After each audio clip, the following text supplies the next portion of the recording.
All right, so welcome everyone to the Town of Richmond's Planning Commission meeting for Wednesday, April 16th, 2025. So it looks like we have a guest, we have MMCTV, we have 4 members, and we have Keith, our planner. So everyone is welcome. We're going to look at the agenda first and see if anyone wants to adjust that or make any changes, add anything. Okay, not hearing any comments. We'll continue with the agenda as planned. Minutes of our April 2nd meeting. Any corrections, comments, additions to those meetings?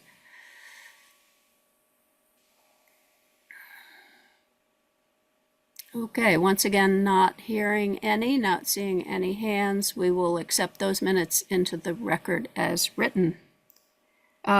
Public comment on non-agenda item I skipped over because I think our one guest has a comment on an agenda item. So yes, great. So that's good. We'll proceed, since we have no other guests, to number 5 and welcome Michael Chirelli from Chirella. Yep. Okay, from Richmond. Probably said differently back in the old country in Italy, but it's been Americanized. So All right. yeah, thanks for having me tonight. I've been learning a lot about kind of how the town works and the town plan, and it is a big job you've got ahead of you. I'm really impressed with all that goes into a town plan. So I want to talk a little bit about Richmond Rescue and kind of the situation we're in and how we got here, and how you can help us. So Richmond Rescue, we've been around since 1971. We had a pole barn back in the 70s that housed our little Cadillac ambulance, then eventually a bread truck, and then a real ambulance. We stayed there until 1996. We had some land donated to us in our current location. Back then, we were doing about 500 calls a year, so about 1.5 calls per day. We had no employees back then. People didn't stay at our building. So the station was amazing for the time it was built, and I think it had a lot going for it. But we pretty quickly outgrew that. And eventually by 2019, we realized that we need more office space, we need more bedrooms, since we were occupied 24/7 by crews awaiting ambulance calls. And at that point, a few years from 2019, we were expecting probably about 1,000 calls a year. So it about doubled in size. A lot of that just growth in Chittenden County, going to other towns more for mutual aid. So our renovation kind of reconfigured some things. We made 4 single bedrooms is what people wanted. At that point, we had 3 full-time staff, so we needed office space for them. We needed space for training and training equipment. Really, at the end there, we were just packed into this kind of tiny space with storage all around everything, and just were running out of room. We also added a 3rd bay, so we could have our SUV there, which really helps us kind of tailor our response to the right level for each call. And after the renovation in 2019, we hit exactly 50% lot coverage. So we were maxed out with our parking and our building footprint as well. So then a couple of years after that, we learned that we picked up Heinsberg and St. George as part of our coverage area, which really changed things for us. It added about 400 more calls per year. Certainly much faster growth than we expected. We're expecting just to kind of slowly ease into 1,000 and then kind of keep growing from there. But the situation we're in now is we're going to do over 1,500 calls this year, so about triple when the building was built back in 96. And it's leading to all kinds of issues, because you can imagine 500 calls versus 1,500, how much wear and tear that puts on ambulances. So when our ambulances retire, we were expecting to be at around 100,000 miles, and now they're going to retire at about 140 or 150,000 miles, which is just too much for ambulances that you expect to work every time. So we really are starting to get to the point of where we need a 3rd truck. And to house that truck, we need more space, either at our current location or we have to move somewhere else. We really like our location in town, but we definitely have some limitations to what we can do there in that lot. We've talked to our abutters, Dan Noyes and Slopeside on the other side, about possibly doing a boundary adjustment, but they are both also concerned about their lot coverage. So Dan needs every inch of his property, I think, to get his parking lots and his grocery store eventually working there. So he's really hesitant to give away anything. And Slopeside as well doesn't seem to have any firm plans, but they also are hesitant to do anything. So what we're coming to today is with this whole adjustment to the town plan is we were hoping that the lot coverage could increase. And what exactly that number is, I'd leave up to you. But even going up to 60% would give us an extra 2,000 square feet to work with for driveways in the actual bay if we do decide to stay in that location. So happy to answer any questions you have, but just really just wanted to let you know our situation and kind of that of the people around us as well. I think everybody's kind of in the same boat with just waiting to see what happens. And what is the size of your lot, Mike? We're a half acre. Okay. And the remainder of your lot consists of what? It is mostly grass. Okay. Okay, anyone have any questions? We, are coming up on a discussion of the Railroad Street commercial area.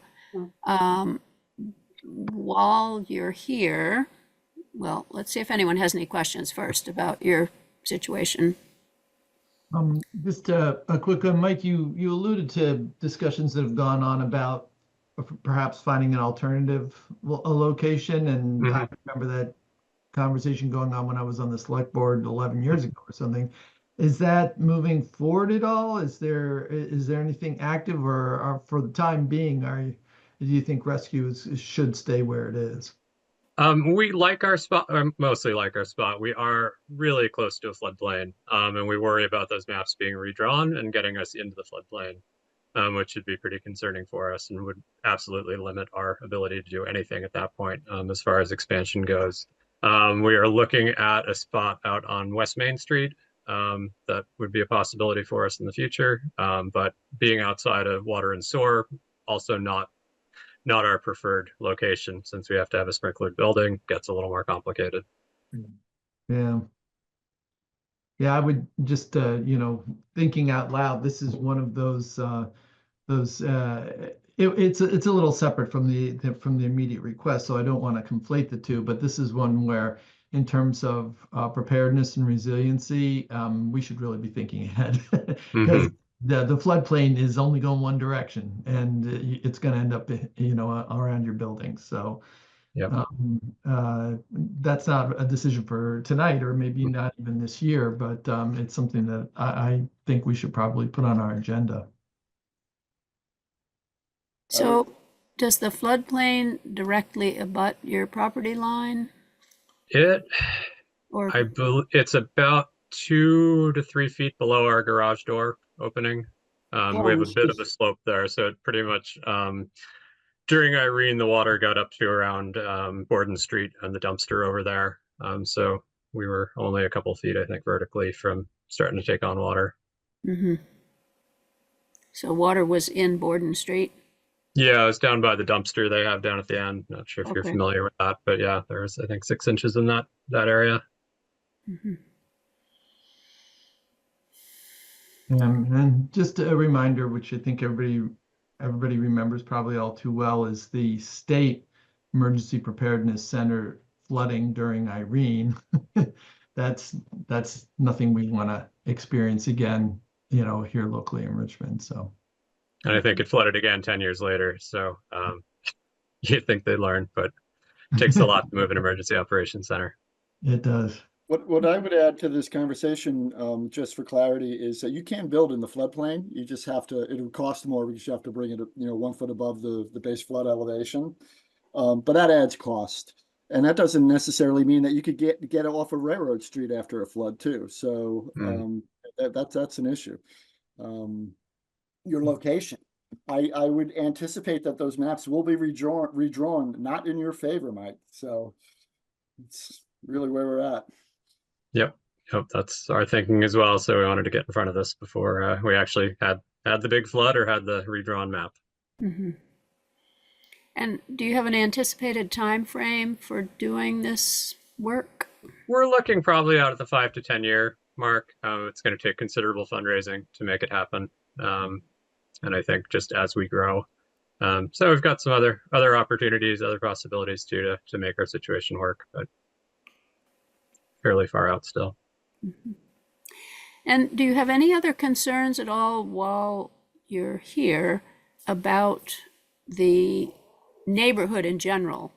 In other words, you know, what else we might think about doing with that commercial area, like having more residential growth upstairs above buildings, you know, for the housing crisis, or any other concerns that you would have? What about the grocery store coming in there? Is that an issue for you?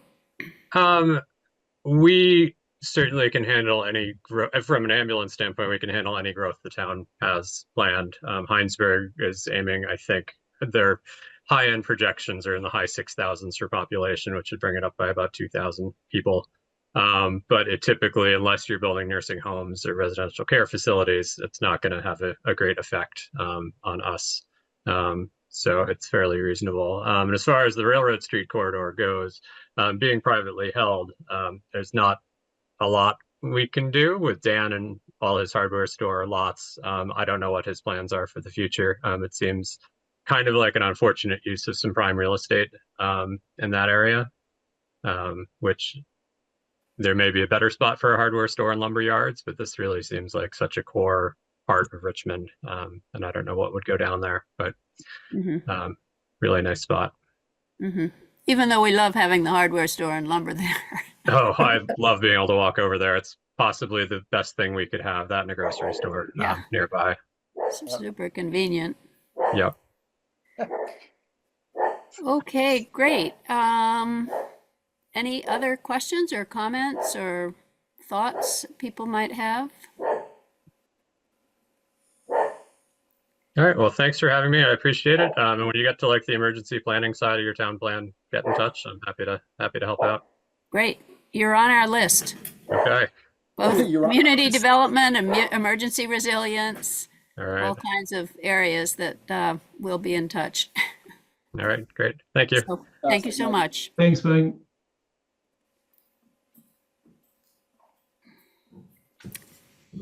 Okay, so we have gained Allison and Mark. Hello.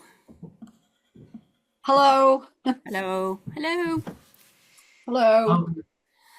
All right. Virginia, Yeah. is it, can we put specific consideration of the future of Richmond Rescue on our agenda for, you know, I know that's sort of a topic of conversation at this point, but is there a possibility of adding that to the long-term list of things that we're going to look at? Sure. I mean, it seems like we do at some point need to talk about the village commercial, Railroad Street, basically. Maybe it would fit with that. It might fit with that, though I think the West Main Street location and all of the implications about that are also another opportunity to discuss as well. Mm-hmm. Did he think that being out there is just not an option because of the water and sewer not being out there? It's a challenge. It's because of their need for water. It's just the amount of wells and septic and everything that they'd have to put in makes building out there become prohibitively expensive. But it's another sort of straw on the, I'm using the wrong metaphor here, but of the camel's back of what triggers, you know, the sewer line extension out there. We haven't been successful in figuring out how to do that yet, but this is another reason to maybe take another look at it. Is the latest reason for not running that line out there just opposition from the water system users, or I'm not really qualified to I don't know. give a full picture of that, but I think cost is a big issue. You know, I mean, I think the goal was to extend it in such a way that it wouldn't increase the cost to the current users of the system, Right. and nobody's been able to come up with a way with doing that. So.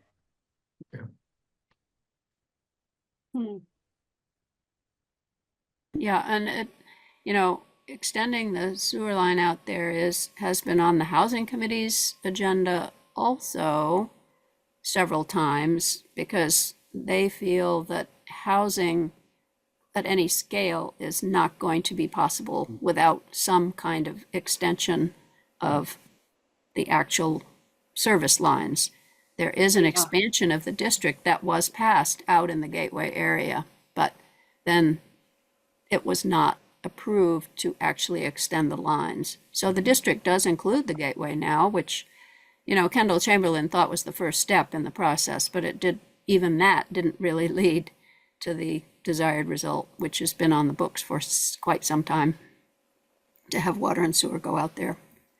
So, yep. All right. Yep. Well, we'll put it on our list there. Okay. Any other comments about that topic? All right. Hearing none, we'll go on to item number 6 on our agenda.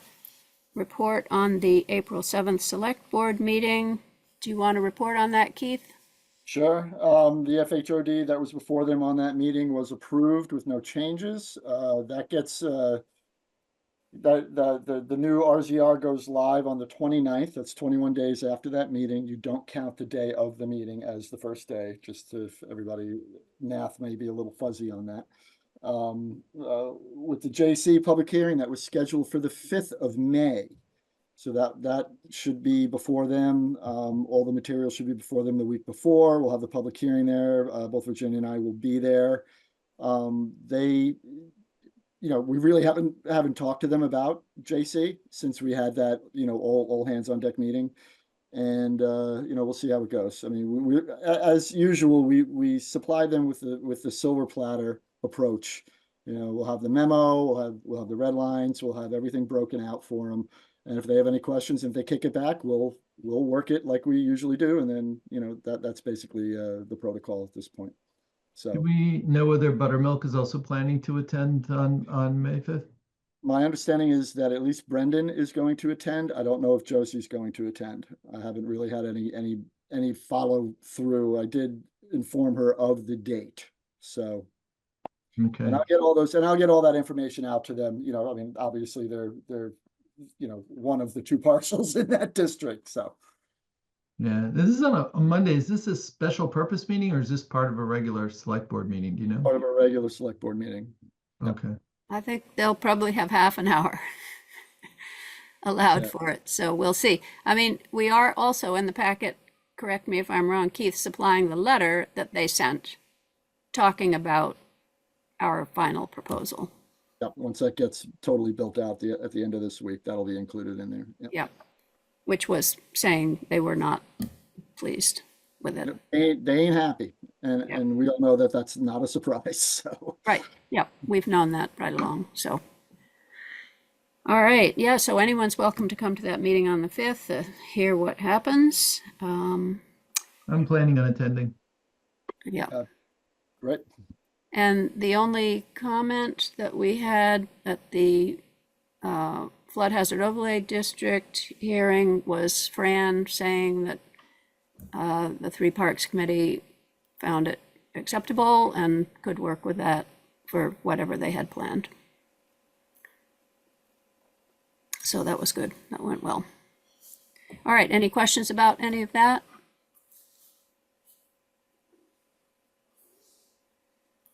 Okay, hearing none.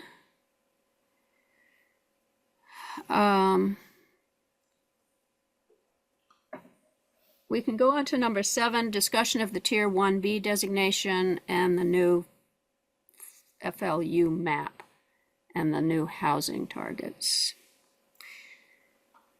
So, what has happened with that since we last talked about it is I did have an in-person conversation with David Sunshine of the DRB because I wanted to find out how the DRB felt about this, because this would be now their permitting process. If we opted in for Tier 1B, their permitting process and approval of a plan would be the final word. There would be no Act 250 oversight. Right. He did not feel that he could speak for the DRB, and he sent the information that I provided. I wrote up a summary of the question, he sent it to the DRB members, and we haven't heard any more about it. So we don't know how they feel still. Anything else? That was a recent conversation though, right? That It was last week, like Okay. maybe Thursday of last week. So, Okay. yeah, there wasn't much time, and they may still consider it at their meeting. I'm going to encourage them to talk about it at their next meeting, which I don't know when that is. Yeah, that's not until May. They just had their meeting. Yeah, Last- so I could reach out to him again and say, you know, if you could encourage your people to weigh in, to me, they can't talk about it amongst themselves, obviously, but if they have some thoughts about it, if they don't have any thoughts about it, you know, sometimes the DRB is reluctant to talk about the zoning policies and the planning policies. They just feel like they implement them. So I don't know if we're actually going to hear from them. David Sunshine did say that, you know, from a political point of view, he thought it was nice to have someone you could blame for something like Act 250 if you didn't like it. So, I mean, he's got a point, you know, he's got a point. So, the Housing Committee is kind of interested in reducing barriers to housing, and this is definitely a barrier to housing in the downtown district. The other question that we considered was, you know, is there any space where you can have a building of between 10 and 50 units in the village, in the places that we would be considering the Tier 1B area, namely the 2 village residential neighborhoods, village commercial, village downtown, and the RC district in the village, and the Jolena Court district. The Jolena Court district, if you remember, the Jolena Court project is a special case because they are already under an Act 250 permit, and anybody already under an Act 250 permit is going to have Act 250 oversight. However, because there's an interim 1B provision where anyone can utilize 1B, whether it's opted in or opted out, until January 1st, 2027. So if they want to build their building 2 before January 1st, 2027, they're already covered under interim 1B, and they probably do not need to have an amendment to their Act 250 permit. They probably don't have to talk to Act 250 again. They just have to be sure to abide by the provisions of their earlier Act 250 permit. Yep. We have been trying to ascertain if this is a fact or not. Taylor Newton of Regional Planning feels that that is probably the case, that they will not need to get an amendment, but you would have to have a jurisdictional opinion from the Act 250 board to be able to make a definitive statement. I have been trying to get in contact with the District 4 who controls Act 250 for us, coordinator, Stephanie Monahan, but she is not answering my phone calls. I don't think she wants to talk to me. So that's the situation there. Probably it's moot for them because they're already covered under interim 1B. So, and that's like the only parcel that we could really think of that's even big enough to have a building that would fit into that category. So I would add that one of the issues that, not issues, but one of the functions that the Planning Commission needs to provide is a recommendation to the Select Board on this Tier 1B status. But it's just a recommendation. The legislative body has to actually request the opt-in. And I would think at the same time, we could also provide our flu mapping comments and the what else is it? The housing targets and all that. You know, how the commission feels about that. Not necessarily in conjunction with that, but certainly as 2 separate items that could be submitted to the Select Board. But that's totally at the will of the Planning Commission. What needs to happen though is a recommendation on the Tier 1B status from the Planning Commission.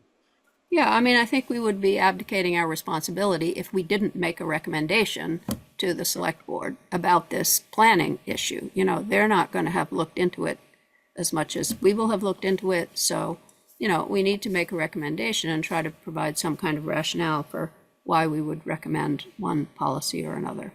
So what I'm hoping today is to hear from the commissioners what you are thinking about this issue.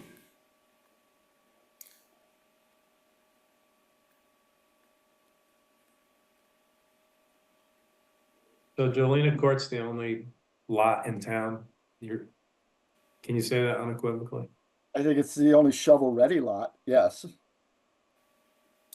Yeah, keep in mind that if we opt in, it's for 8 years. Presumably, I don't know if if the municipality can decide partway through that period to opt out after opting in. But what they say in their literature, the Regional Planning Commission, is that this is for the next 8 years, basically. So, Yeah. you know, you would have to think that maybe some lots were going to be combined, or, you know, the houses were going to be taken away and there was going to be enough space. I mean, because these parcels with the proposed 50 units still have to meet the zoning requirements. They still have to get a DRB permit. So, you know, they have to have the density, the correct density that's allowed, the lot coverage and all that kind of stuff. So it would take some rearranging of the lots in these areas in order for us to imagine that even a 10-unit building, you know, maybe a 10-unit building, which is going to be possible, you know, on an acre or so, but a 50-unit building is going to be hard to imagine on anything except that Jolena Court lot. So. And it's only zoning districts that are served by sewer and water, or not? Mm-hmm. Yeah. Yep, so it's the core areas of town and the so-called planned growth areas, which are residential, village residential, commercial, and the 2 neighborhoods. Those are the planned growth areas. So, you know, since there don't seem to be many actual parcels that this could apply to, making it kind of moot. There's the political piece, which is what David Sunshine looked to, which is we all might feel better if somebody else was out there with oversight, not just us. That's a touchy-feely kind of way of thinking about it. The other way of looking at it is we might look like we're promoting housing by opting in, which is something we're supposed to be doing by the state and the regional mandates, is removing barriers to housing. So there are kind of, you know, these political, if you like, reasons for doing either one or the other. I have a question. I heard some dialogue about a lot up by the school on the north side of town that there was some discussion about whether it could be developed for housing. I don't have an address on hand, but does anyone know? Has anyone seen that discussion on Front Porch Forum or otherwise heard about that? The Browns Court, maybe? Is that? Maybe. I know Chelsea, what's her last name? Brooks? Yeah, Brooks? Chelsea Brooks had done a post on Front Porch Forum discussing the transitions. No, that wasn't her. I'm so sorry. This is old age creeping up on me. But there was a Front Porch Forum discussing the transition zones, and there's another zone also, and I'm trying to find that the flu mapping just did a one-size-fits-all and included both the school district's land and the cemetery in these zones that are for expansion. Well, Housing. no, that was Christy Witters. Christy Winters, that's it. Thank you. Christy Witters wrote to us and suggested that the two cemeteries, Riverview Cemetery and the Holy Rosary Cemetery, the land trust property, the schools, they should not be included in planned growth areas because they are not really planned for growth. So, but it's not, so we don't exclude everything from a planned growth area. Like you can have parks in a planned growth area. It can still be a planned growth area. So right now, I'm not positive that we need to remove those areas. I have had all along a problem with the fact that our village neighborhood adjacent to the core area are called planned growth areas when we don't necessarily plan for growth there. However, that is what they are calling areas that meet their criteria. They're walkable, they have infrastructure like sidewalks that connect them to the downtown. They have a residential and commercial mix, they have an adequate density. Anything that meets those criteria, they're mapping as planned growth areas. That doesn't mean that you can't have schools with their lots in planned growth areas.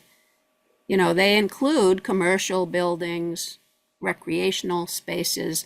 So even though it's called a planned growth area, it doesn't mean that every single lot within it, we are planning to have growth. And she assumed that the housing targets were going to directly reflect the amount of land that we have that's planned for growth. Now, that was or is a consideration that was listed for developing the housing targets. But there's it's not a very clear-cut process that if we take those out of the so-called planned growth areas, our housing targets are going to go down. Right. They've already developed these housing targets, and I don't think that is their main criteria. But anyway, so there's a question there about it. Yeah, right. And I don't know if that was directly related to your question or not, but that's the only thing that I could think of at this point.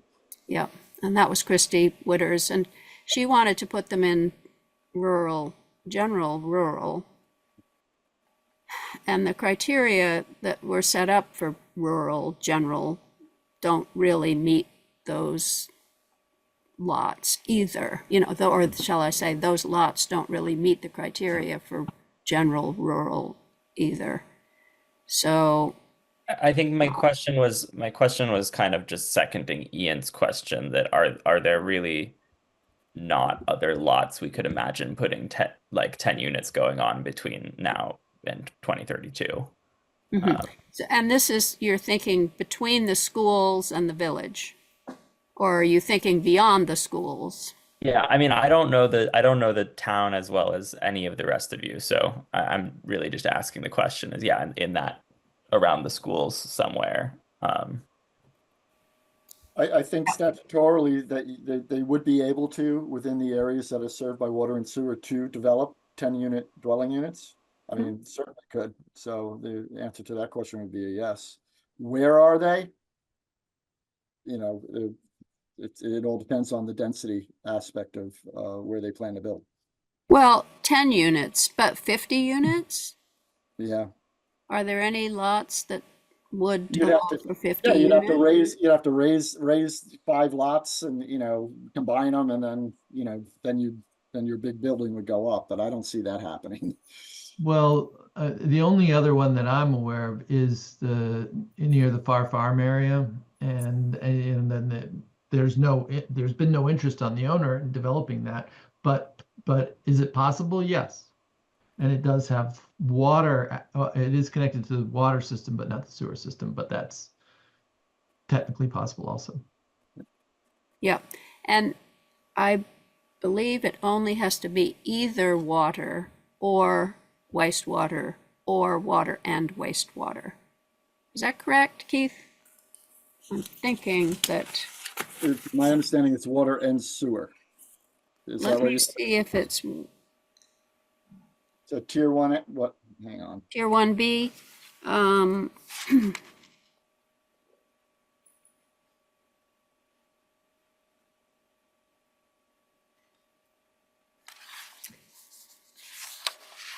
Tier 1B must have adequate water supply and wastewater capacity for compact housing. Mhm.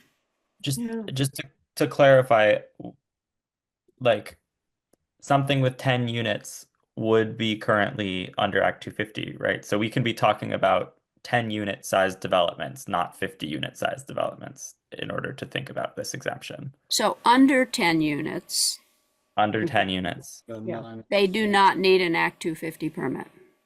right? Yep. So a 10 or a 9 unit building, for instance, or 9 Yeah. units, Got it. this is what we've got right now. So this is just extending it, expanding it to up to 50 Up to 50. units. Yeah. Yeah. That's why, okay. I was just confused by when I started talking about 10 and then it felt like you started talking about 50 and I was like, well, those are really Yeah. different, but we should talk about 10. Yeah. So, you know, really what we're trying to think about is between 10 and 50. Yeah. Because we're already at 10 and we would Yeah. be going up to 50. So, yeah. Anyway, the Far Farm area could have wastewater because they're at the end of the stub there for wastewater. They could, you know, they could easily have wastewater and water. They already have water. So if there was a, you know, within the next 8 years, if they had a change in their situation and those 30 acres on the upland side of the Huntington Road became available, then that would be possible to develop 50 units. And that lot, those 30 acres of the Far Farm, do actually have some natural resources issues, as opposed to, let's say, we're talking about the village downtown, Bridge Street. There are not that many natural resources issues there. You know, there's some stormwater, some wastewater, but there's no shorelines, there's no wetlands, you know. So Act 250, which was primarily designed for natural resources considerations, although there are some issues that relate to the built environment, like traffic and so forth. But the Far Farm property would actually have some natural resource issues. So, I mean, that's something to consider. Do you know what they are specifically? Do I know what? What are the natural resources issues on the Fires Farm? Well, there would be the soils issue, you know, Yeah. are these ag soils or are they not really ag soils? I don't know the answer to that question. There's a lot of water that moves through that property. So, you know, there might be stormwater questions. There Might be there are wetlands. wetlands. There is a tiny bit of the floodplain in there on that property also, Yeah. just a tiny bit though. Yeah. There's the floodplain. There's also, it gets a little confused with their manure lagoon, whether that actually was mapped as a wetland. Anyway, that's been a question that's been asked.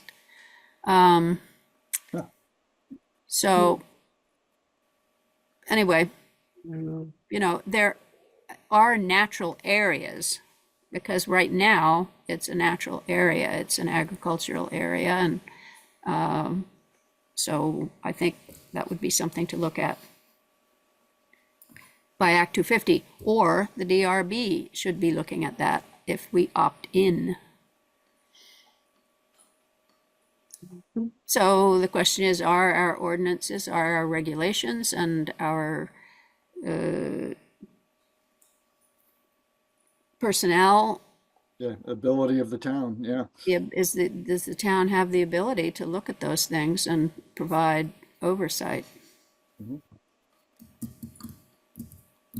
So before the meeting, I did, give me 1 second, Allison. Before that's I did put on a new sheet and it has to do with the tier 1B criteria under the legislation. But I put that up about 20 minutes before the meeting because I was researching prior to it. So that might be something that people might want to look at too, because that gives you a good guidance on what is required by the town in order to opt in, or even have the ability to opt in. Yeah. So that's different from the comparison of tier 1A and 1B? No, no, Okay. because it's called out on that sheet. The VSA citing is called out on that sheet, and that's what I placed on the meeting page. Okay. Yep. Okay. Allison, Oh, thank you. I guess I'm just going to repeat my classic concern. I just think that the amount of land that really can be developed for housing in the village is really limited because of the floods and the terrain and the something that I've noticed even more recently about the storms. And I certainly had them up here too. It's much worse up here than it has ever been before. But I just think that there's a real limitation to just how much we can build down there without having things get ruined. That concerns me. I've said this before. It's probably boring. God's owned Richmond. We have the floodplain and we have the river and steep slopes. And part of the problem, I think, is the steep slopes don't give much of a choice of like gentle places that can be easily developed. Like you mentioned, the forest field there, that's a really nice place for houses, but it belongs to the FARs and they would like to keep it. At least it seems that way. So I don't know. I just think that we need to be really cautious about not trying to build too many residences in the town itself because of traffic problems and we don't want people spending a lot of money to build something and then have it just get ruined by the weather. I just have feelings about that, but I'll get off my soapbox so here. Allison, so Yeah. do you think we should retain the oversight of Act 250 over possible projects? To me, it sounds like if you're looking for greater thoughtfulness, mhm. you probably would want to retain the oversight of Act 250. I mean, that's just the feeling that I get when I listen to you talk, is that what you want? As opposed to making it easier for buildings Yeah. to be built, because the developer doesn't have to go through the time and the money of having Act 250. So it will be, and the point of it is to make it easier. Well, I see what you're saying too, Virginia, and I have really mixed feelings about it. I just don't want to see people spending a lot of money, effort, and energy building things that are in a hazard zone in terms of the weather. That's all. Yeah. That's my comment. I think we need to be cautious about that. Whether we turn to Act 250 or just how you administrate that. I'm not as Okay. adept at that as some other things. Well, that's what we want to try to decide now, is if we want to opt in to not having Act 250. Anybody else have a comment they want to make?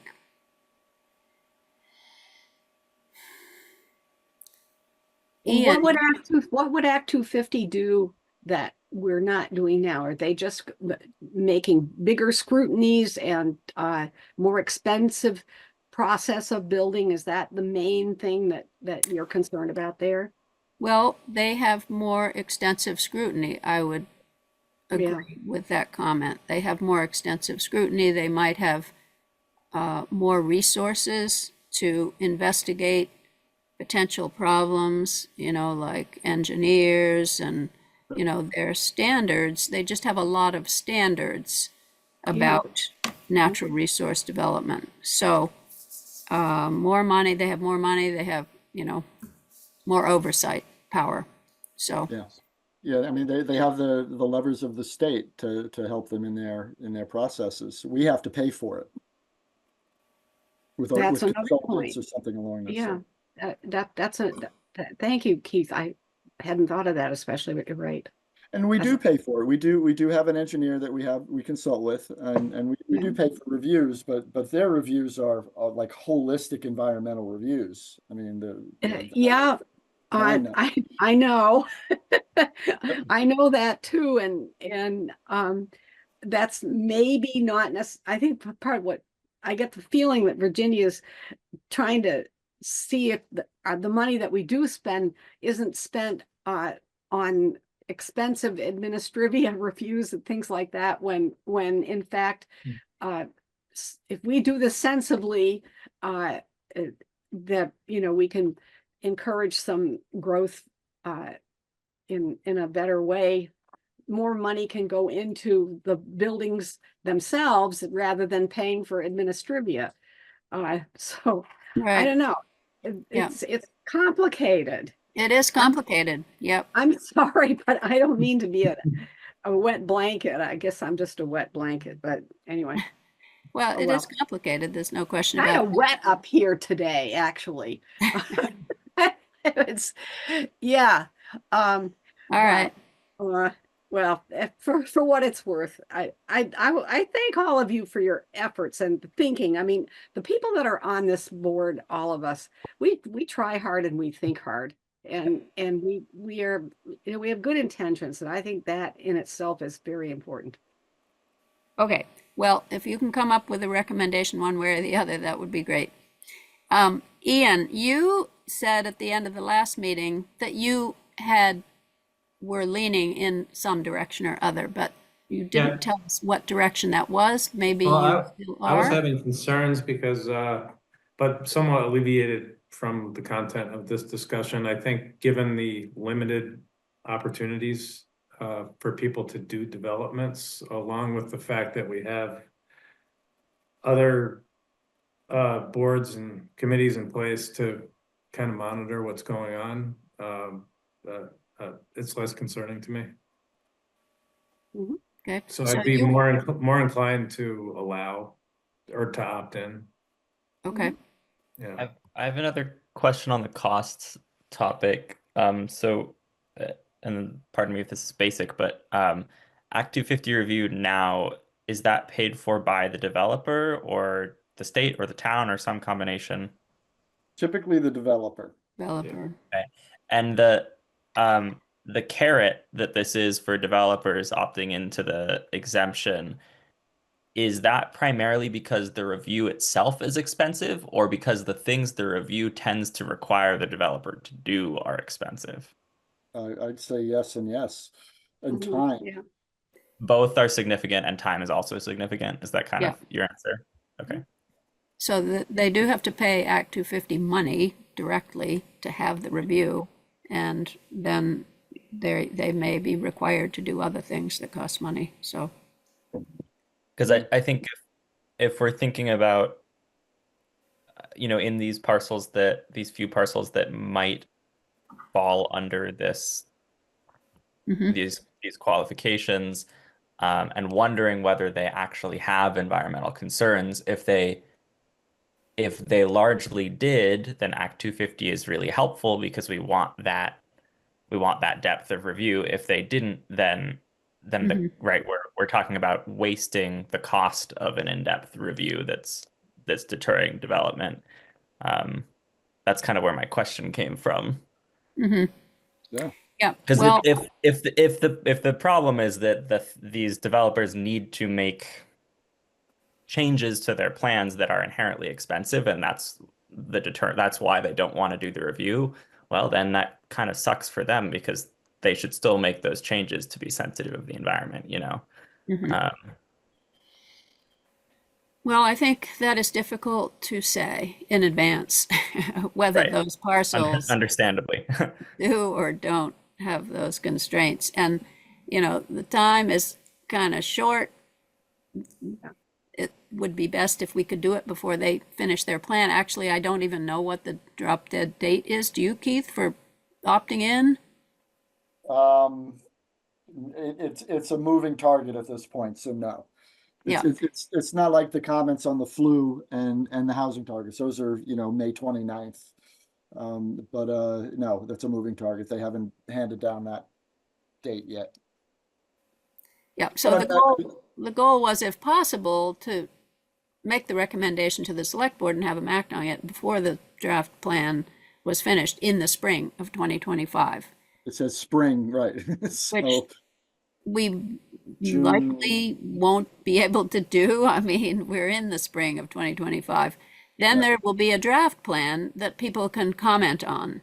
So presumably we would be able to make that change after they've made their draft plan. They're not going to be as enthusiastic about it as if we made it before they made their draft plan. But, you know, the timeline seems kind of short for us to find out any of the kind of information, Brighton, that you might be interested in knowing about, you know, about those particular lots. So, Yeah.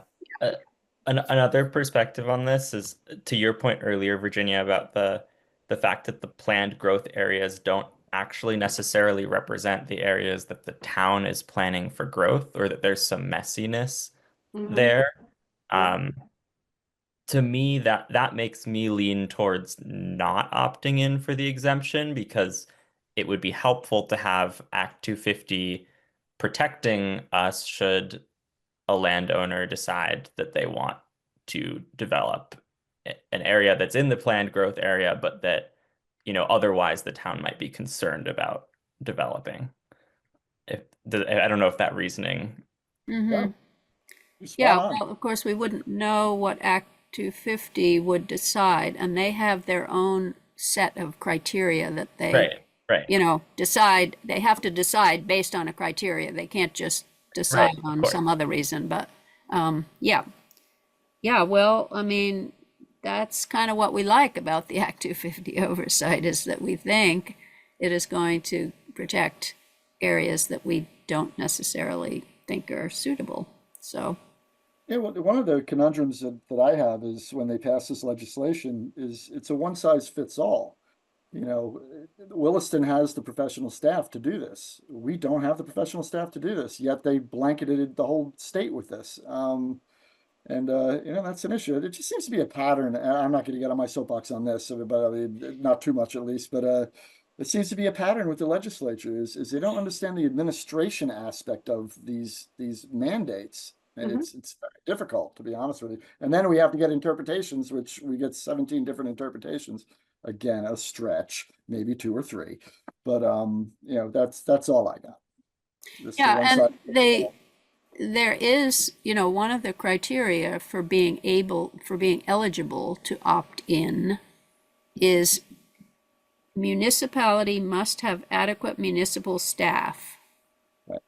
So that could mean anything, you know. I mean, we have a planner, we have a zoning administrator, we have a DRB. Is that adequate? We don't really know. You know, we don't understand whether it's adequate or not. It's not as much as Act 250 have. It's not as much as Williston or South Burlington or, you know, the big towns who are going to go further than Act 1B and opt into 1A, which is even less oversight. So I don't know. Chris, do you have any feelings about this question, what we should do? Oh, I've got feelings, but they're not well formed into an opinion. I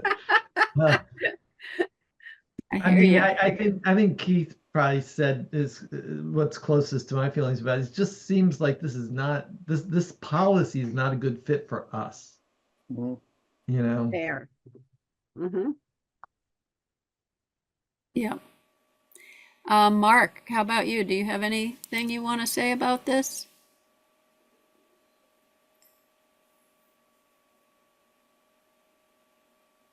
There we go. Gosh almighty. It's a pain in the butt. I'm not in favor of going 1B. I think it puts way too much onus on us to manage. And I don't think we have the infrastructure for it. And it's almost non-applicable to any property. So Fair all enough. of this song and dance to go through for almost zero benefit. Nope. Okay, that's nice. A nice, clear one way or the other. Yeah. So Virginia, I know we really haven't talked about the whole process of issuing this recommendation, but what I'm getting is no, we're not going to opt in, and maybe we should develop some type of recommendation for the next meeting. I'm not sure how you want to approach that. Yeah, well, if everybody is amenable to that, we could, you know, you and I could develop a recommendation, Keith, that we're going to say to the select board and bring it in for people to comment next time. I've got another question on this, if you don't mind. Yeah, sure. How much leverage or how much power do we have to change the planned growth areas? How much time do we have? Is it kind of strict adherence to the criteria, or can the town say, no, we want this in and that out?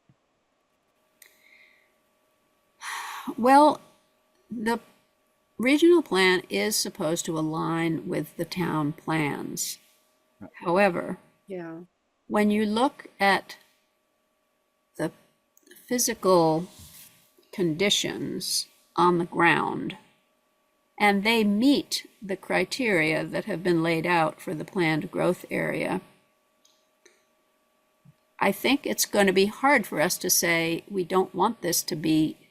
It's in the title, I think, is the problem. You know, they call it a planned growth area, no matter, you know, as long as it meets their criteria, which is it has to have a walkable downtown, it has to have sidewalks that connect the residences with the businesses. You know, every one of their criteria is met by these areas that they have put in the planned growth area. So we can't change those things about the areas. And it's the fact that they're calling it a planned growth area doesn't, you know, it just means that it meets their criteria for the following items. You know, it has water and wastewater, it has infrastructure for walkability and all of those kinds of things. It has the adequate density that they require. So the question is, what would we call it otherwise? You know, those on the ground conditions don't meet their criteria for any of their other areas. There are 11 areas that they have set up in their framework for their new mapping. You know, they've created this framework for their new map. And it takes certain qualities of an area and it calls it something. Yeah.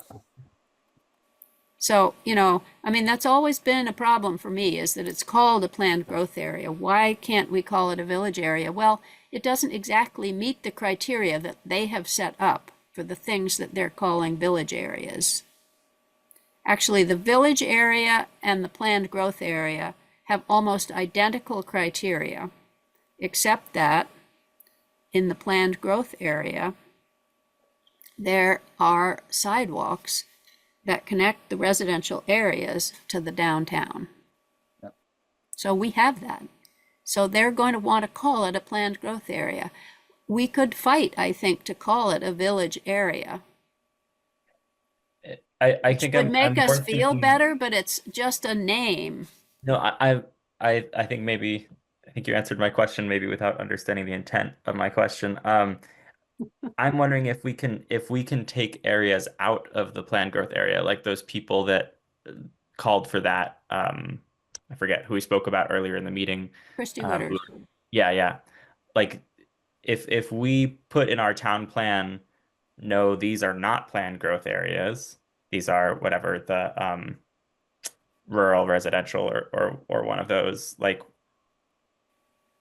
does that become reality as far as this 1B exemption? So can we kind of control, as a planning body in town, can we control what areas are in there? I think the short answer is no, we can't, because Okay. all we're being asked to is to make comment. But they'll listen to our comments and they'll adjust. But at some point, they're the ones that are making the map. And it does have to, as Virginia said, align with our town plan. for sure. But we have a very little Okay. control over that as a commission. Well, So and your view is that they care more about whether the area meets their criteria than whether the area is actually planned for growth by the town. exactly, exactly. That is what Got I it. am saying. So, Well, you know, the areas where the schools are, that's an allowable thing to have in a planned growth area. If you take them out of, you don't call them a planned growth area, they don't meet the criteria for any of the other categories that they have.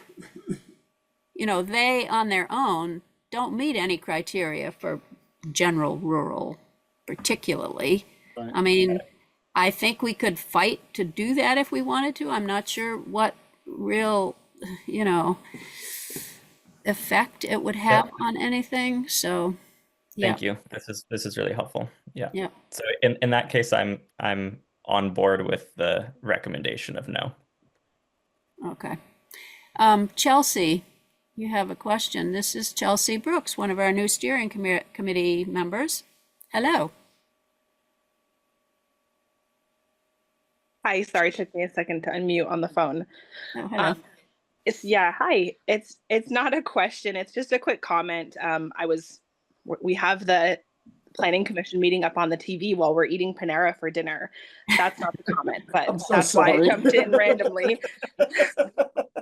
This is the evening entertainment in my household. The kids aren't interested in it, so it gives me some peace and quiet because they go away and play somewhere else. Anyway, the comment I had to make is sort of speaking to Brighton's subject of can we change this? Can we, pull sections out?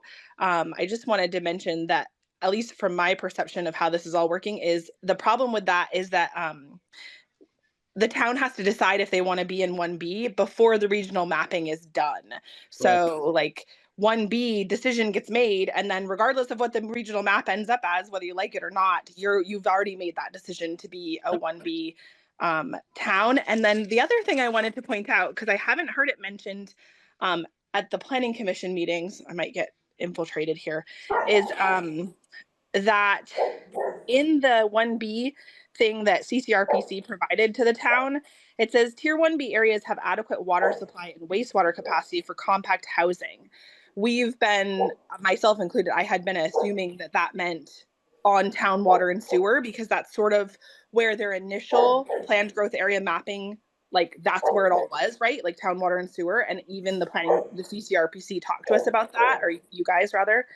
But then it goes on to say, in village areas, this could be in the form of soils that can accommodate a community system. So that's just something to think about. People who have land that is outside of the municipal city sewer and water could comment on the CCRPC map and say, hey, this is my parcel. It's large, it's flat, it's developable, and I could put in a community system and a community well, and then they would be eligible to also be a planned growth area. And that then expands it well beyond the areas that we could perceivably predict that would be in it, and whether or not they have environmental concerns. That's all. Thanks. Thank you. That is really helpful. That's all. I'm trying to mute myself again. Oh. Okay, and I'll unmute myself from the dog barking. So does that change the plan to write up a recommendation not to opt into 1B with rationale that we can talk about next time? Does that change that at all, or? Okay, so I'm not hearing any comments, so I think we'll do that and see what it looks like on paper, what this recommendation and rationale looks like. Okay. Where are we time-wise? Housing targets. Housing targets. You want to talk about that, Keith? Oh, it's so exciting. It's basically low, mid, and high, and it's 8, 16, or 24 per year. That's what they've pretty much slotted us into. I could pull this up. Should I? Let me do that. Let me pull this up. Yeah, please. And these are targets, you know, there's no requirement that we make Yeah. that many houses. And So, we're not going to be dinged on it, or it's bear mhm. with me. Planning Commission. Housing targets graphic. This is exciting.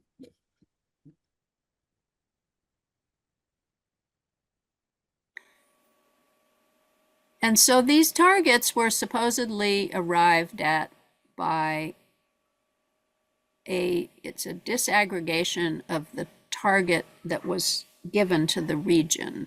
Never So mind, the I'm not gonna state write made a housing target, they disaggregated it to the regional planning commissions. The regional planning commissions disaggregated it to the towns based on their own formula, which supposedly took into consideration the land capability, the housing that already exists. I don't know, Keith, what other factors, but they had a developed methodology of doing this and breaking it down like this. Yeah, they broke it out into three separate items, and where what is considered, I think they have this down here. Suburban, I think. Suburban town. So, we're a suburban town. So we've received 36.2% of what the housing target is, that conglomeration of towns. Burlington, Essex, South Burlington, and Winooski has 60%, as you can see there. So that is how they started it. And then they took the number and they put the percentages down, they played with them, and they landed on this. And this is where we're at, and this is what they're looking for comment from us by the 29th of May. And I believe that's on the top of this here. I thought it was. Yeah, review and comment 19th. May 19th. Sorry, May 19th. So, and comment doesn't have to necessarily come from the board. I mean, it can, obviously, but it can come from each individual member by going on the CCRCP website and commenting. It's .org/housing for more details. It's a pretty user-friendly website, but they are looking for comment at this point. But to Virginia's point is there's no, we don't get dinged for anything. This is just aspirational at this point. And having been on the PAC committee for a couple of years now working on this, I think that, when they first started it, the numbers were way out of whack. I mean, way out of whack. And, we got it down to this point here. I'd look at the annual historical growth that they're looking at the low, mid, and high. And that's, if you look at Richmond, they're looking at 8, 16, and 24 as a low, medium, high for an annual growth. But then you come over to the 2050 housing targets. Do these look right, folks? 202 by 2050, 404 as a mid, or 606.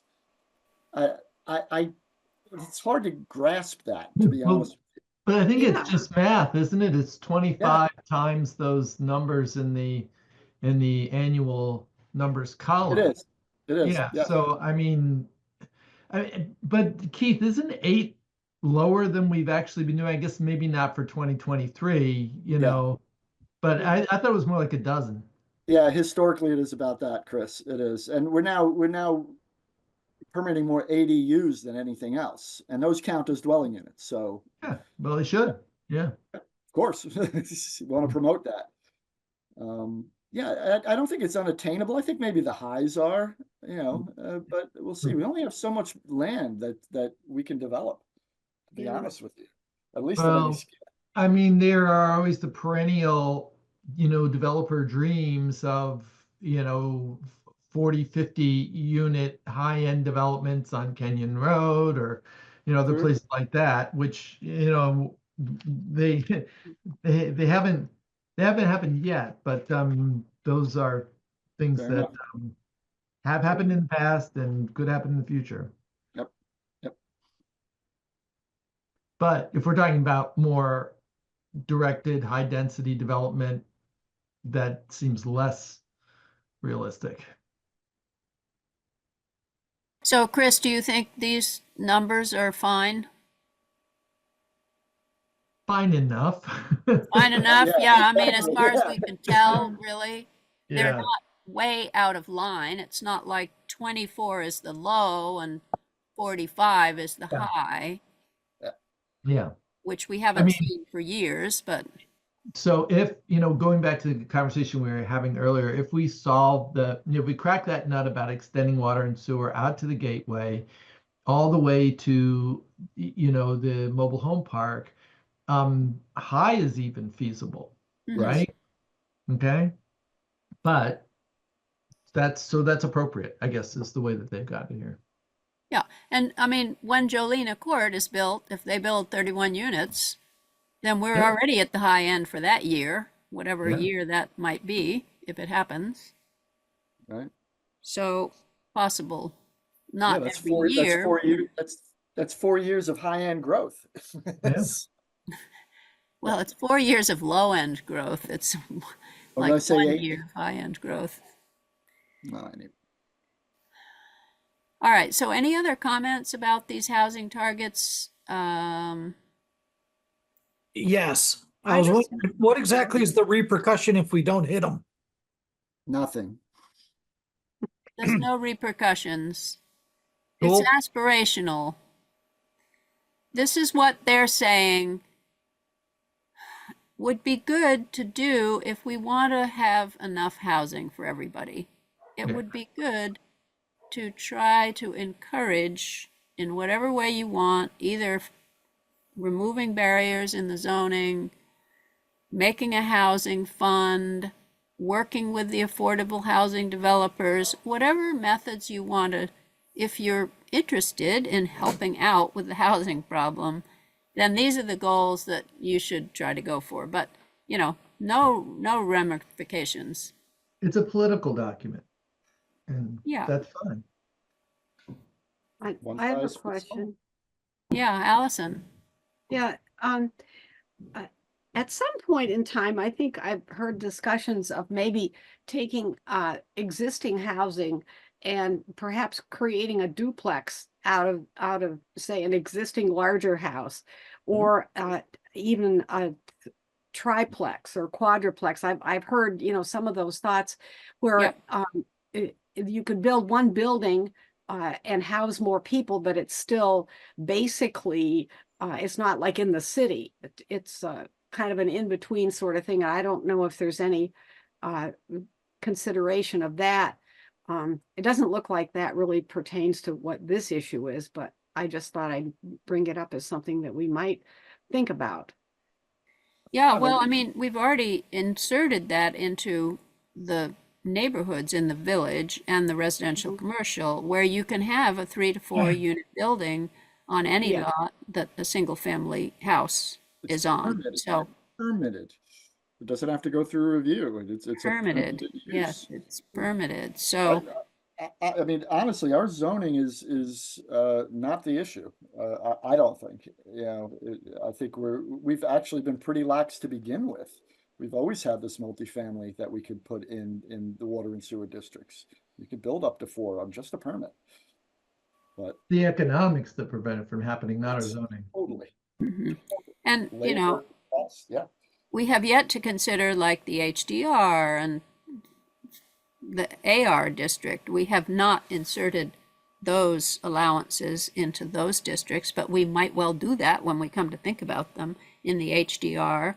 I mean, it's pretty well, a lot of that is built out. There are some lots up there in the HDR. They don't have town water and sewer, but they might be able to have community systems or individual systems.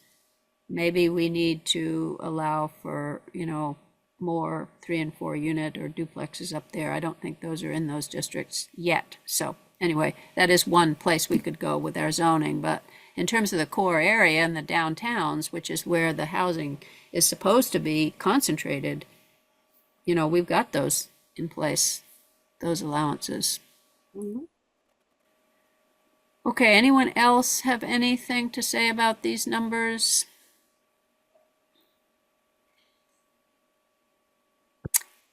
So, you know, if no one else comes up with anything, what we will say to regional planning when they ask us is that we have nothing to say about these numbers. You know, that we don't have a negative response to the numbers. We'll do what we can, you know, we'll do the best we can. We have neither a negative response about them nor a strategy to meet them. Right, exactly. So these are your numbers, and we acknowledge that you're giving them to us. Thank you very much.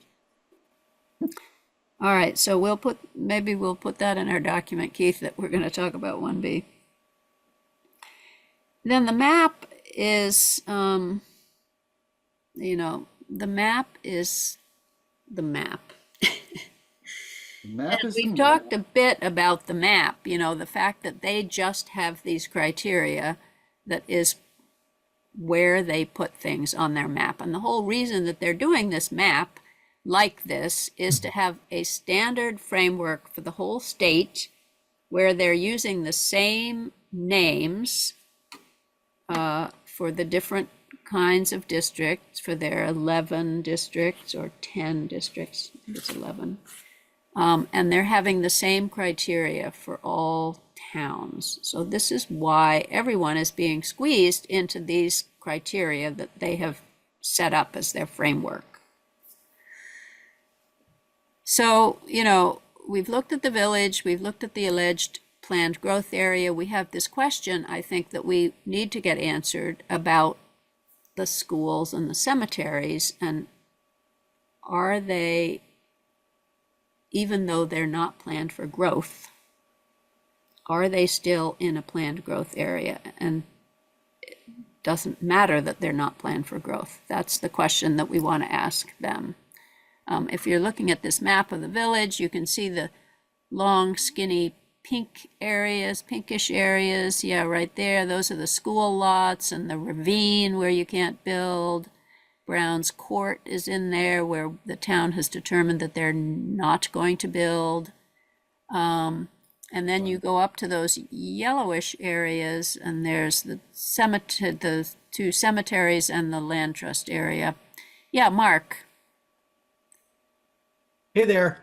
Yeah, I'm gonna circle back again to what exactly does this mean to us? I mean, we're spending a lot of time talking about population targets and the map, and they talked to us about laying out the map. And I'm thinking that if there aren't negative repercussions, like, I don't know, we won't get any grant funding for stuff we want to actually study, those kinds of things. But if there's no impacts, then I don't think we should be wasting a lot of time on this. We could just, you know, say, go ahead, map out whatever you think it is. We will continue to develop in Richmond and zone in Richmond the way we think we should for Richmond, and not really spend a lot of time worrying about where the lines are and whether the school is included or not, if it doesn't really have any impact. You know what I mean? I would answer, Mark, that we weren't settled on the 1B question, and this is definitely influenced by that. And it seems like we're settled on that 1B question now, and now we're definitely going down the path that you're going down right now. I mean, that's my take on this. We need to, if we were to opt into the 1B, we would want to make sure that we have these designations correct, but not. So Still not going to change what we do in zoning and what we can do based on what our citizens want. Yeah, I mean, there is, I guess, to me, a question of whether you want the regional map to represent what you want, you know? I mean, just thinking of, for instance, the recreation-based rural areas. Well, Do we want to have the Cochrane's area, for instance, in that? Does it really matter? Well, I don't know that it really matters, but we would like to have the map be accurate, wouldn't we? Well, once it exists, I think the question becomes what other uses might it be put to in the future? And that argues for having it be accurate. Yeah, and there is legislation working through the legislature right now that, talks about limiting the size or length of roads in the rural areas. That's one thing that I'm picking up on also. And if we don't agree with this mapping on that, you could potentially reduce the right of somebody to put a house in or something along those lines in a proper area. So there are some nuances to it.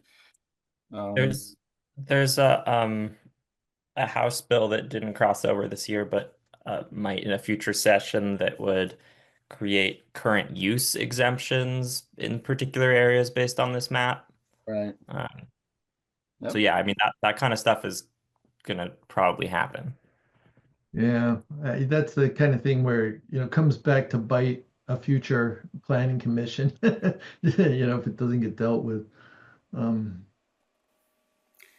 Well, so maybe this is another thing that maybe Keith and I should look at this map and bring to the planning commission issues that we have, any issues that we have with it. If people don't want to bring these issues forward now, and it's hard to look at this map, it's so tiny, for one Yeah. thing. I would like to have a bigger map that, 1,300 lots.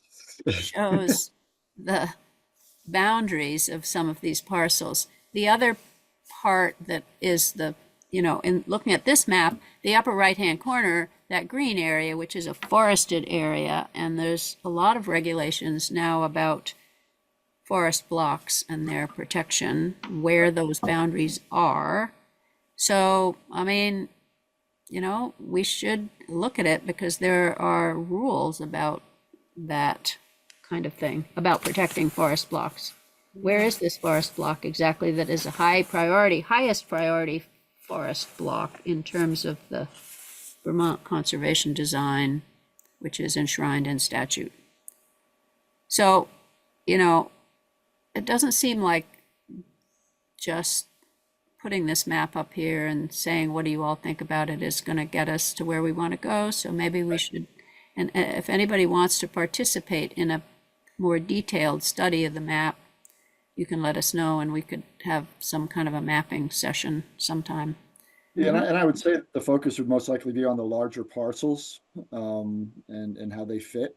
I mean, there are over 1,300 parcels on this map. So, that's an exercise in I just hear a sucking sound in time. If we had to do all 1,300. Yeah, and we've looked in quite a bit of detail at the village. What we haven't looked at all is the outlying areas. And we haven't looked at the AR district, which we need to look at definitely, hopefully soon. We need to, because we're still revising our zoning from the 2018 map. Soon we're going to have the 2026 map, but looking at the big AR district and dividing it up according to this framework, which may have implications for the future. So anyway, so I guess we'll take a stab at it, maybe. Keith and I can work on it, and anybody else can if they wish, and then we'll bring it in and see, look at pieces, sections at a time, or maybe categories on the framework one at a time. Because I don't think we're progressing with this way that we're doing it. So anybody have any other thoughts about that? Can you put the map down, Keith, and we'll look at people? Yeah, I wish I could help, but don't know the town well enough. Right. Yeah, well, yeah, and it's tough to look at the criteria that they're setting up for their mapping. It's kind of a little bit like the planned growth area. It's a category that they've set up based on some criteria, no matter what you think you want to call it, and the outlying areas are the same way. They've made some criteria that they've called certain things, and somehow we're going to be mapped according to those criteria. So we want to try to do the best we can with it, but we'll take a stab at it and bring something back that can be looked at a little better. All right. Any last comments? No comments on that. So let's go to 8. Debrief on our first steering committee member, and we have Ian, who might give us a report on that. We also have Chelsea here. She's eating her dinner and listening to the meeting, so she could also jump in. She's on the steering committee. Well, I nominated Chelsea to be the vice chair of the steering committee so that she could report tonight, so. All right. Chelsea, you want to report on the steering committee? I think she may have moved on to Netflix. Yeah, she might have gone on to her children and their bedtime stories. I don't know. Well, I can give a brief. Okay. Oh, here's So Chelsea. You Oh, want to give a okay. report, Chelsea? I was coming to call Ian out for throwing me under the bus. Yeah, so I feel like I could have been a lot more eloquent if I had my computer up, because I had sent a little synopsis to Brighton actually after the meeting. We definitely made some good foundational steps, I feel like, in understanding the town plan of the past with the agenda that Virginia curated for us, and then also the steps that we need to take in the future moving forward. There was a lot of discussion surrounding data gathering and how we might do that, ways which we can organize the data and have it sort of accessible and easy for all the members of the steering committee to kind of collaborate on, potentially not just inside of a meeting, right? Like if there's a spreadsheet that has information on it and you are actively gathering information, perhaps that's something that can be a mutual collaboration. So there was some brainstorming around that. We definitely walked away with some action items. Excuse me, Andrew Powers was super excited about data gathering and talking to our community about things and really sort of engaging with people. So he is actually working on taking all of your list that you created of here's our 11 sections and here's all of the people who we brainstormed that we would like to speak to about these sections. Put that all into a spreadsheet so that then we could add like contact information or, just notes, because maybe Adam Wood knows this person and has already talked to them, stuff like that, to make things a lot more efficient. So he was going to start working on that. Jason Osterman has some experience with writing and marketing and was going to sort of hit the ground running with working on some front porch forum posts to just get the word out. Obviously, there's no huge plan right now for like an engagement event or anything initially, but just get the word out and get the interest out there, I think is important for this. And Virginia is doing the super fun work of sending out letters. She's going to continue that. I am going to really sort of put my nose to the grindstone when it comes to the statutory stuff that we have to include in the town plan and things we have to update per CCRPC and their initial review of our town plan. I had done a cursory review of it and taken notes, but I'm going to gather a lot more detailed information so that I can present that to the whole steering committee and sort of mutually overall have sort of an understanding of those things. Yeah, it was Brighton got elected to be an event planner in his absence. Yeah, he wasn't at the meeting, so we assigned him all kinds of tasks about event planning, and yeah, he's going to cook at the Friday food affair. And oh yeah, yep. So, that was really good of you. Thanks. Yeah, I got to come to those meetings because Chelsea, I saw your email. I will review it very soon. Okay. Yeah, no problem. Yeah, great. But yeah, I think it's a good start. We are going to meet again on April 30th, and then following that meeting, it will fall on the opposite Wednesdays. Well, not all the opposites, because as Virginia pointed out, once in a while there will be a fifth Wednesday, but they'll fall on the second and fourth Wednesdays. Yeah. Every once in a while, some people can have some free time. But yeah, as far as events, we talked about the charrette event that Keith was mentioning, and there seemed to be definitely some interest in that, and thinking that was a good way to involve the community. And we can't forget Allison's pool, so I think there will be a lot of good stuff in the future. Yeah, Allison, we talked about your pool party, August. Oh, thank you very much. I also wanted to mention that I'm planning an event on the 4th of July weekend to honor well, I don't want to embarrass anybody, but there's a person in our neighborhood who was very brave during the 9/11 attack. And I'm not going to mention who it is because I don't want to that person might be embarrassed or whatever, but there is going to be a few events at the swimming pool this summer to honor the people that we have in our community who have been patriotic, who have contributed special things, that have done unusual things that are important to all of us. So I'm kind of working on that. Great. You're on. Yep. Thank you, Chelsea. Ian, you have anything you want to add to that? I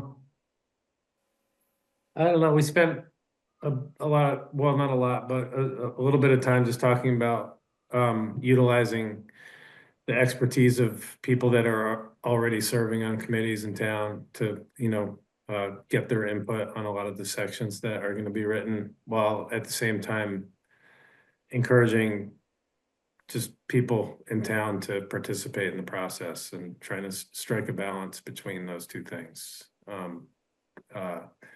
And that can be kind of a challenge just because you get people that kind of come in after the fact and they feel like their input wasn't valued or they were left out of the process. And so we're going to try really hard to make sure people know this is happening, like Chelsea already alluded to, and make them feel like their input is valuable, because it is. I think Early and often outreach. Yep. Get people on board. Yeah, I think it was a good meeting. So, all right. Any planning commissioners have anything else they want to say about this? Seems to be going well, I would say. All right. So great. Okay, so we have a few minutes to talk about number 9, committee prioritization of other work. Besides this work and the regional planning's work, turns out we don't have to work on the FHOD because that's been approved. We'll see what happens with Jolene Accord on the 5th. We may or may not have to work on that. I kind of think we're not going to have to work on it, but we'll see. Anyway, because we worked on it so much already. How much more work could anybody do on it? Anyway, so does anyone have anything they want to say about other things that we might be doing? We've had a few thoughts come up already. We had a list, right? We have a list. Yep. I wanted Mike Chiarella to come in because of the question of working on the Village Commercial District, which has been kind of on our list as the next thing to do in focusing on the village and working outwards from the village. So he had a concern about that, which sort of opened the door a little bit to thinking that that might be a place to start.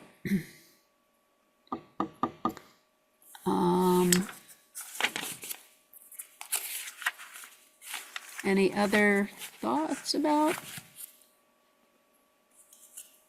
prioritizing You know, part of my contribution to that list was to take care of what are known as technical errors in the zoning regulations, of which Tyler and I and my predecessors have been compiling over the years. There's reference to sections that don't exist. And there are typos and misplaced periods and the like.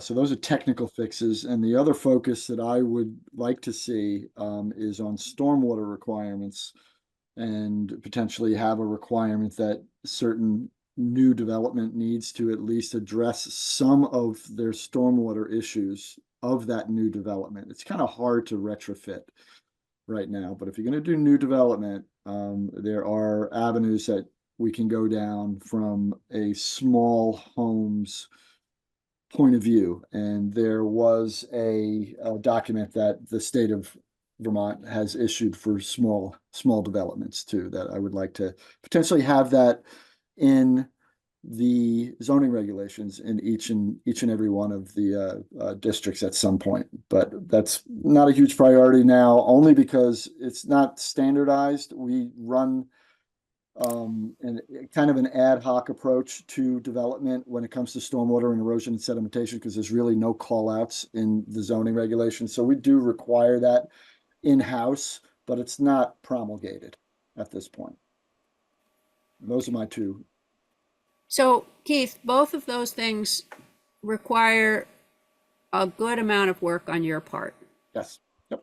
So is that, you know, what is the time frame, the realistic time frame for that kind of thing? I mean, for one thing, you have to finish with the FHOD, all of that, getting the zoning changed, you know, making sure that is all squared away. And then following that, there will be the Jolena Court, which the same thing will have to happen. So I don't want to commit you to, like, the technicalities, which you have on your list. That's going to be a good amount of your effort. Mhm. So I want to make sure that that's taken into consideration, like not scheduling that for our next meeting or something, because you're doing all yeah, these other things. Yeah, I mean, there's only so many hours in a day, for sure. Right. But I mean, what I'd be looking for, what would be the priorities? So I'm just adding to that list of potential priorities that the board may wish to consider. With the knowledge that we have an in-house policy that we take care of stormwater and erosion sediment control regardless. It's just not promulgated. And the technical stuff is actually, that's pretty easy. And now, the process to get it changed isn't, but we have that list. It's you know, pretty settled at this point.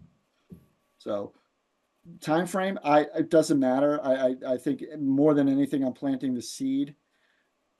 We obviously have a ridiculous amount of work to do this year, so I'm not expecting anything to get done on a lot of our issues that the planning commission is going to be focusing on. So a lot of time's going to be taken up with the town plan.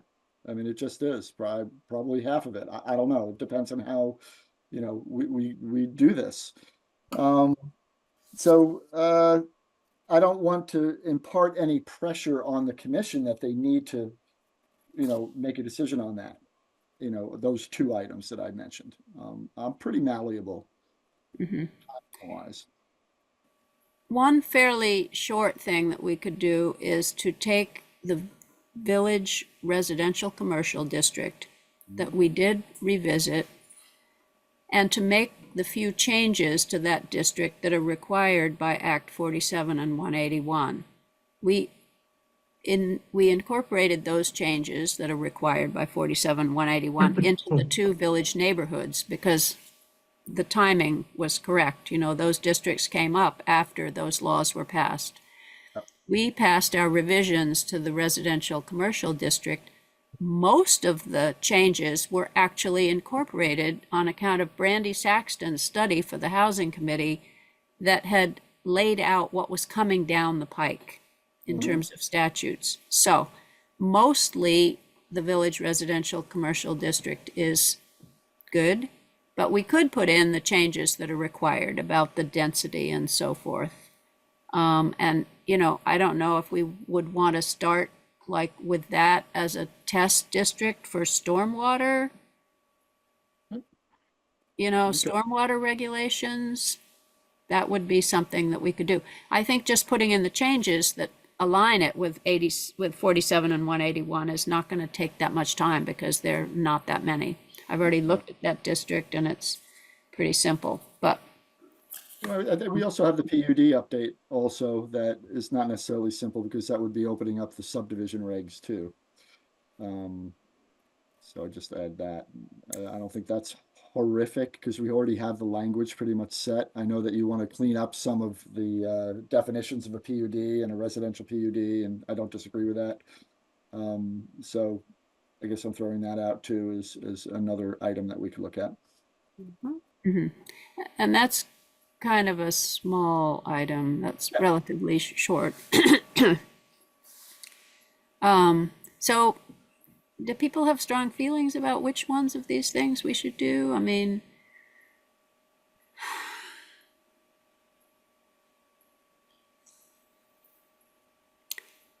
if not, shall we just pick Can I away give at you them? my, can I give you my adage on that? Sure. Do all the easy things first, because after you get the easy things done, the harder things fall into place generally faster, and then you have the good feeling that you got something done. So whichever of these things that I mean, they're all important. Right. Pick the ones that are easiest to accomplish, get that done, and then some of the rest of it will fall into place. Okay, that's a good adage. And, you know, I mean, I kind of would feel good if our areas that are within the water and sewer district are all up to date with what we need to put in them, you know, that they're correct and we don't have to revisit them anymore. I don't know. With 47 and 181 specifically, you With think? 47 and 181, it just feels like it would neaten things up and people would then, you know, our zoning administrator would not have to say, well, our regulations say this, but actually you have to do this because 47 and 181 are the law. So that feels cumbersome to me if someone comes with a project and our zoning is different from what the zoning administrator actually has to administrate. So, anyway, that's my feeling. Do we have, I just had a question, Virginia, do we have very, very many people in town that are involved in any of the work over in Eastern Europe and some of the real military problems that are over there? Is there anybody in town? My tenant Andrea Okrasinski is leaving I think tomorrow or the next day. She's going to be stationed over in the Middle East. Oh, She's in the National Guard. She'll be back, you know, in just a very few weeks. But I don't know if there are other people in town that are involved in the service that of helping out, you know, the countries that are struggling, which is like everybody, I guess. I right. don't know, but we might, I could have a day at the pool for them, but Except no, they'll be overseas. well, they got to come back. Oh, okay, Yeah, right. no, no, I mean, and this is like after they get back or something. Okay. My brain is buzzing around. Yeah, I don't know. Partly Allison. because I'm so close to Andrea and she's just she's a ticket, honestly. She's really an amazing young woman. But that's just came to my mind. I was thinking about Andrea and Yep. other people that are also serving or have been serving. Right. Yep. Okay, any other comments about that? Should Keith and I just prepare something and bring it in for us to work on?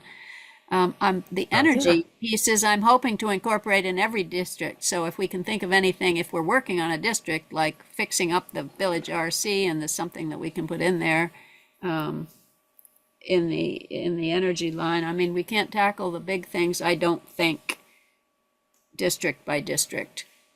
But No, thinking about what we can do, you know, with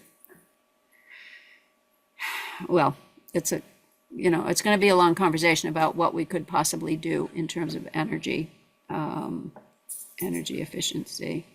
But anyway, Chris, if you can think of anything in the districts that we come up with one by one, that would be good. All right, any other comments about anything? Anything anybody want to bring up, or we could adjourn a few minutes early? I move, we adjourn. Second. Right. We've Second. got I'll a second, motion and a, third or whatever it is. did Brighton, you second it? I did. Okay. Seconded by Brighton. All right, anybody want to talk about it? There are no objections. If there's any objection, you should raise your hand or speak up. Hearing no objections, we stand adjourned. Thank And you. Thank you. we have, Everyone. Good night. Good night. good night, Mark. We'll Night. see you next time, which is May 7th. We have a 3-week gap, so